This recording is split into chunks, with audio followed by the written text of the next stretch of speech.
Ok, encore l'outil plan de travail et j'agrandis. Voilà. Brush. Ah, cette fois-ci, je vais choisir l'option teinte et ombre. Et on va voir si ça fait une différence. Tout à l'heure, ça n'en faisait aucune.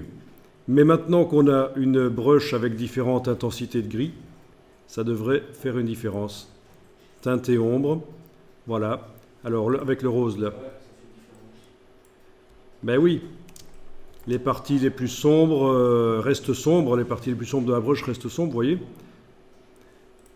Donc tout ça dépend de ce que vous voulez obtenir comme effet. Ben oui, puisque la brush est noire. En fait, ça change quand même. J'ai quand même un noir bleuté ici, un noir un peu saumon ici, un noir rosâtre ici. Voilà, je peux avoir un noir verdâtre. Mais, waouh, il faudrait que ce soit quand même plus grand. C'est le problème des brushes, hein. Si on les utilise toutes petites, c'est foireux. Hein. Et très grandes aussi, hein. Si on les met sur un objet qui a été vectorisé et qu'elles sont très grandes, ça devient n'importe quoi aussi. Hein. Elles sont faites pour être utilisées à peu près à la dimension à laquelle elles ont été faites, à peu près aux proportions auxquelles elles ont été faites. Voilà.